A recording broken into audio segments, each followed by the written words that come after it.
askarta lagu tababarayo halkan oo fursad helay oo aan hambalyeynay mar kale waxaan rabaa inaan u sheego maanta wadankeena aad rabtaan inaad ka shaqeysaan oo u shaqeysaan oo u soo tababarataan wuxuu ku jiraa marxalad xasaasi ah oo baahi badan leedin qabo. wadanku wuxuu ku jiraa dagaal waxaana curatay dib u xoreyn iyo in khawaarijta wadankan 15 sano dhibaatada fara badan ku soo haysay in fara badan oo innocent ah oo hooyooyin iyo caruur iyo odayaal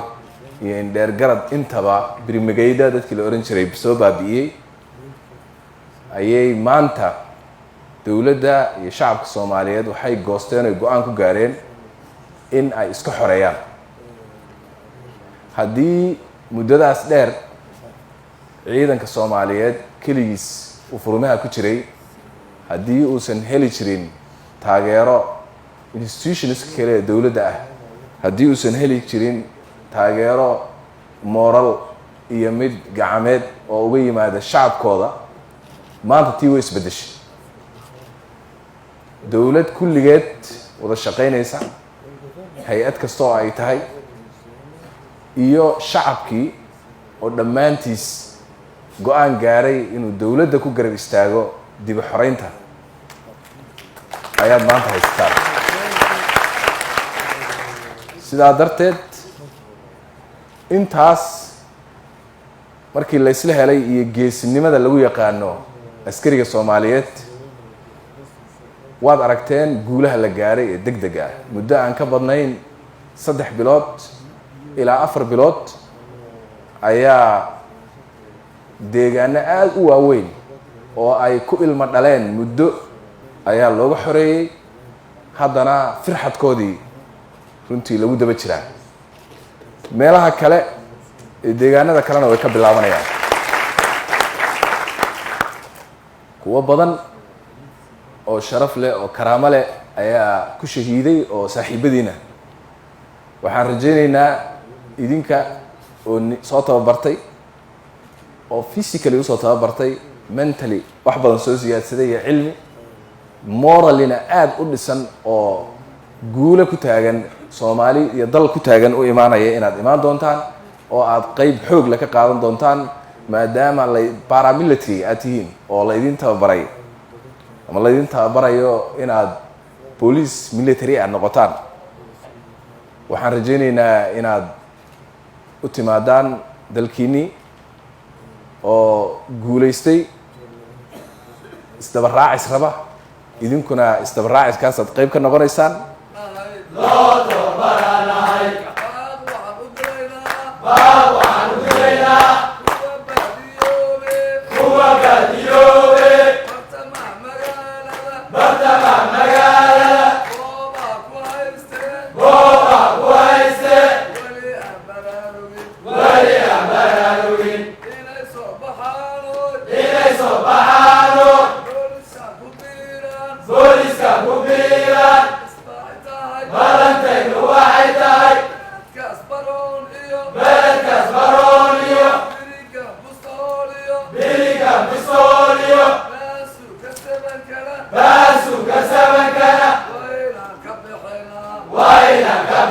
qofkii maanta ka maqan oo aan daba iska raaciska khawaarijta aan ka qayb gelin dhaxal awowiisu ka qaday, waxaan hubaa in ay dhammaadeen nimankaas, wadankii ay deertan ay kasii dhammaanayaan. isdabaraaciska inaad kusoo gaadhaan aan rajaynayaa, idinka oo moralkaas wata, idinka oo karaamadaas wata, idinka oo tababarkiina wata, ayaa la idinku soo dhaweyn doonaa wadankiina haddii Ilaahay yidhaahdo. dadka Soomaaliyeedna way guulaysteen, dawladdiina waa guulaysatay, shacabkeena waa guulaysteen, waa ka adkaan. waxa yararka ah aad aragteen oo dhacdhacaya oo dhibaatada weyn laakiin geysanaya oo ay wadaani waa sirqo iyo dee qofku markuu dhimanayo uu raftaa. marka waa rafasho. waxaad aragtaan markii looga adkaaday furimihii dagaalka, markii ay baxsadeen ayay waxay ku soo dhuumanayaan caasimadda caasimadaas waxay rabaan inay tusiyaan ay jawaab bixiyaan oo dhahan waan joognaa wali taas marka oo caasimada ayay booliiska shaqada ugu ballaaran oo sugaysa ay tahay waxaan rajaynaynaa oo aan shacabka Soomaaliyeed u ballan qaadnay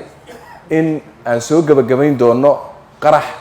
iyo dib dambe oo ka dhaca magaalada Muqdisho dadka la isku haleynaayo dadka aan magacooda wax ku soo ballan qaadnay oo ku shaqeynayna waa booliiska idinkoo sidaas rumaysan oo mas'uuliyadda xambaarsan ayaad soo noqonaysaan haddii la yiraahdo nimankaas way tageen laakiin waxa firxadka ka soo haray ayaan rajaynaynaa inaad ka qayb qaadataan waxaan rajaynaynaa inaad ka faa'iideysaan tababarkan waxaad tihiin safiiro dadka Soomaaliyeed ayaad halkan u joogtaan waxaan rabnaa inaad muujisaan akhlaaq wanaagsan muslimnimo waxaan rajaynayaa inaad muujisaan isdhageysi ismaqal waxaan rajaynayaa in ammaan iyo dardaaran wanaagsan oo ay idinka bixiyaan maalintaad qalin jabinaysaan inay saraakiishiinu ay idinkaga bixiyaan haddii la yiraahdo oo idinku ammaanan oo halkan ku ammaanan dib ugu noqotaan dalkiina waxaan idin leeyahay guulaysta